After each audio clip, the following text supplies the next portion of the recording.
Hey everyone, I hope you've had a great day so far and you're doing well.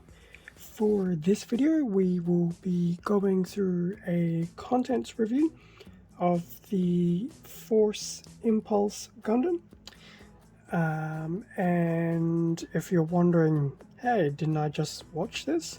You did, but this is the quote-unquote high-grade cosmic era version of the Force Impulse, and in layman's terms, it's basically a high-grade revive.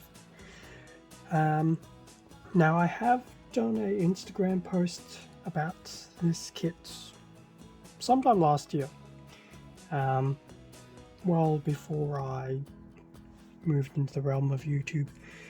But I thought I would actually backtrack a little bit and do a quick contents review.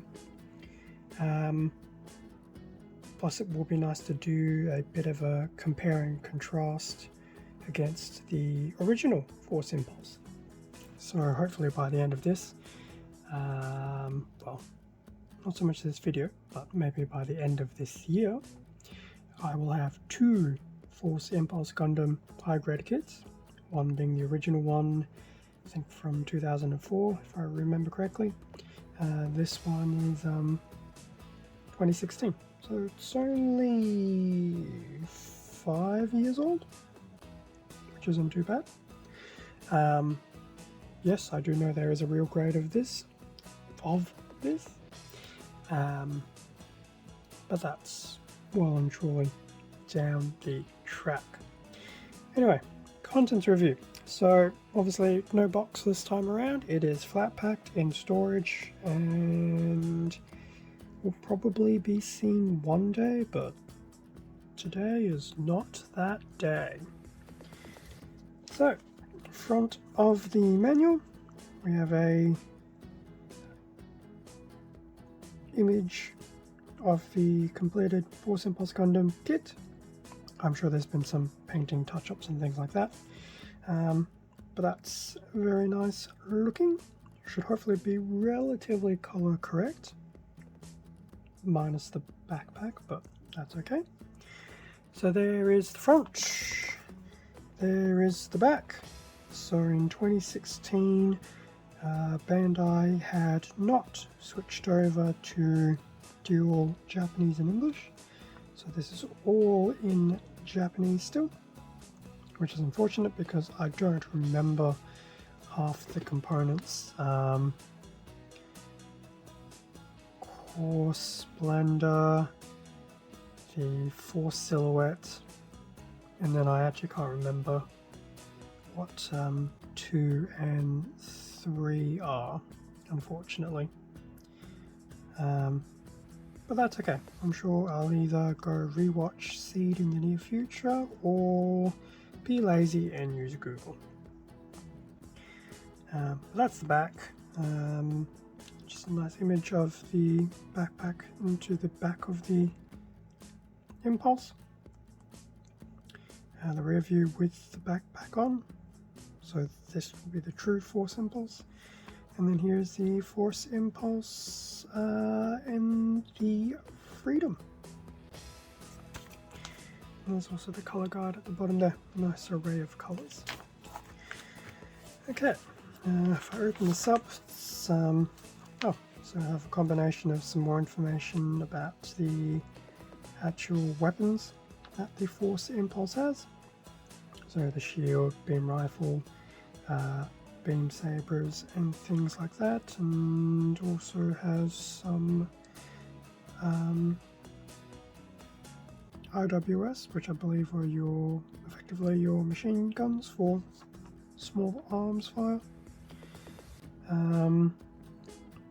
This page will come back to, but that's basically just putting it into its individual core units.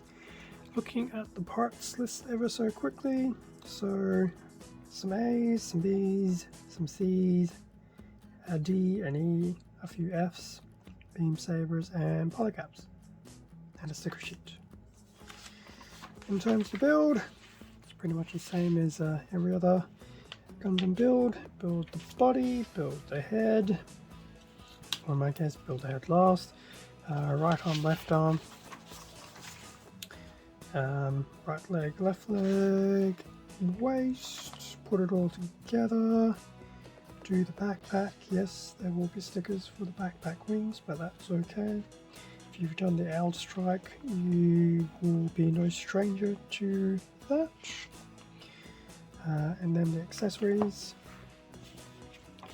and then just a few pages about how to put the force impulse into its individual bits. That could be the core fly. I can't actually remember, it has been a little while, but that's okay. Looking at the core splendor, it is probably not going to be color accurate, but that's okay. It's probably one giant white piece would be my guess. So that was the instruction manual. I'll put that to one side. Let's have a quick look at the sticker sheet. So majority of that sticker sheet is red, so they will be for the various wing tips of the backpack.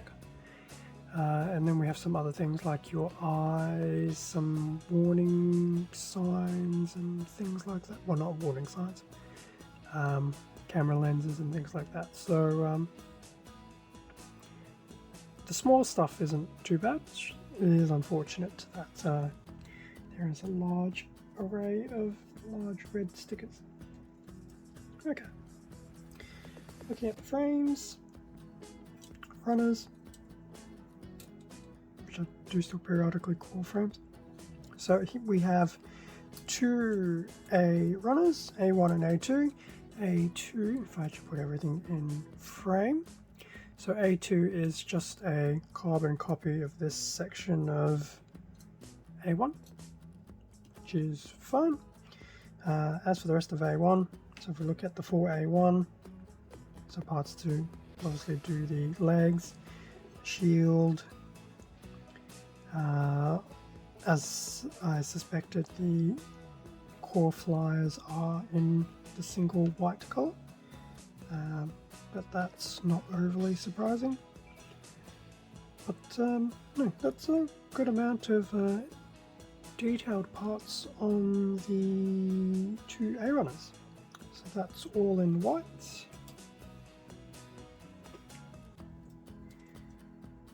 We have the two B runners in grey, with B2 just being a copy of the top left of B1.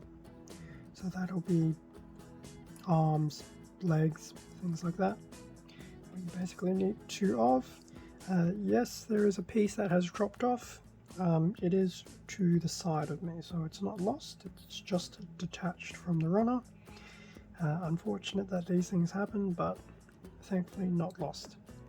So probably your joints and limbs, bits of your waist, hands, parts of the shield, rifle, thruster coverings, things like that. So that's not too bad. So that's B1 and B2 in grey. Now we get to the fun-sized frames, runners. Pretty sure I'm going to keep interchanging that throughout this entire video. So C1 and C2. C1 is in a nice solid blue. I'm not sure if I call it, well, it's not dark blue, navy blue, Prussian blue, a solid blue. So that's some of your exterior armor pieces. C2 is what I would call a Space Wolves grey from my days of playing Warhammer. It's a bit of a grey, but it has that very light blue tint to it. But you do have a few small pieces on that. So that's C1 and C2.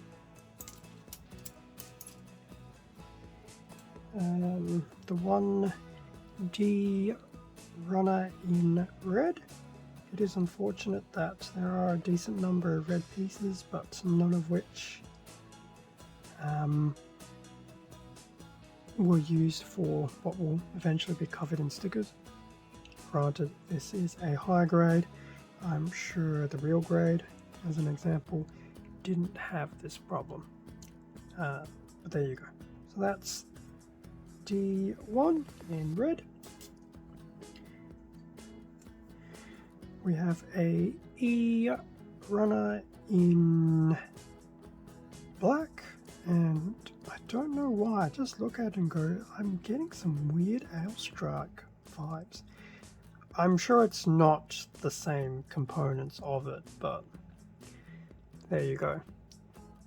But then when you think about it, the Force Impulse was probably well, it's not a direct predecessor. Successor. Predecessor's the other way around. It's not a direct successor of the Strike, but given some of its functional ability, you can see there is some type of lineage from the Strike, but that's okay. So that's the E runner in that nice black, with parts mainly for the backpack.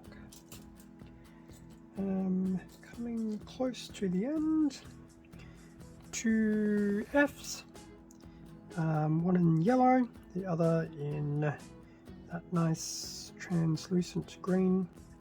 So F2, which is on the right, will be for the eyes, and F1 is just for your various yellow bits. So logo for the shield, a V fin, and I'm sure those other 2 parts in the top right are probably for the chest, for the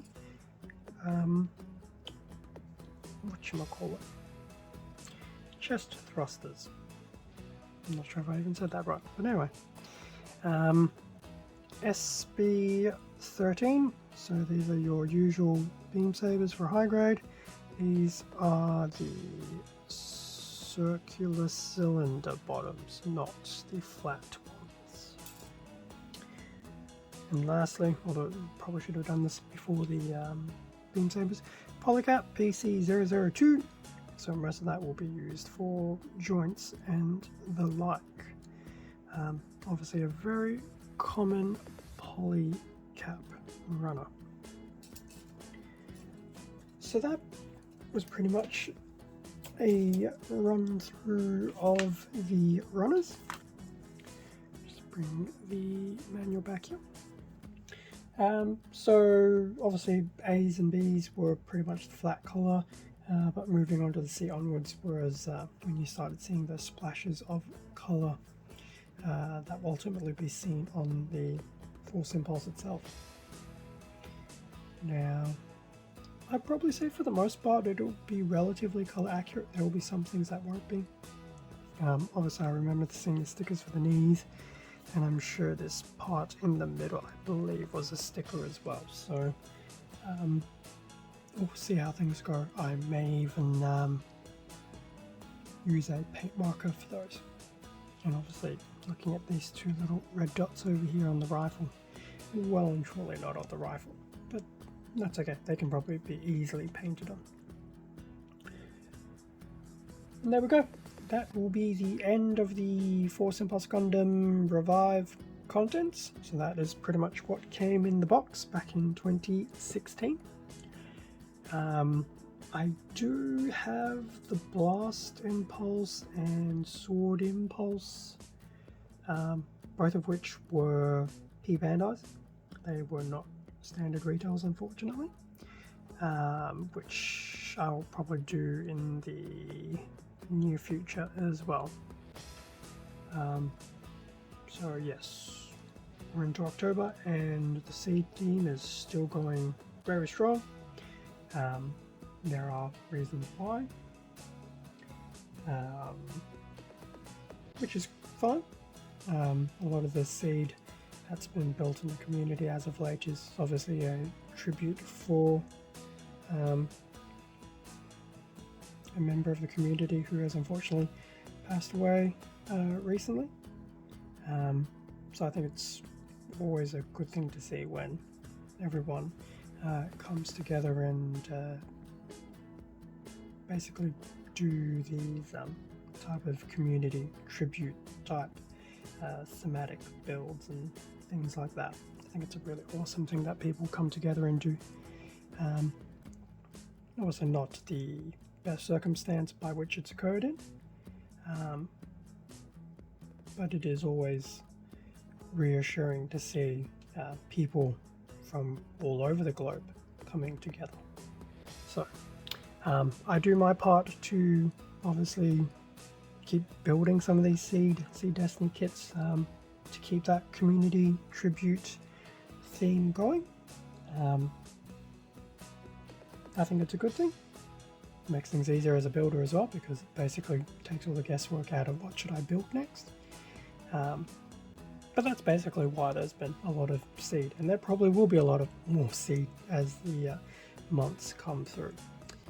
Probably to the point I will make a separate Seed video playlist as time goes on. But anyway, that's enough rambling for this video. Thank you very much for watching. Feel free to like, comment and subscribe if you enjoyed the content. Hit the notification bell if you want to stay up to date as well when new releases come up. Extra content can be found on my Instagram account. A link will be down below. Thanks again for your support to help grow this channel. It is appreciated. Stay safe and take care out there, and I will catch you all in the next video. See ya.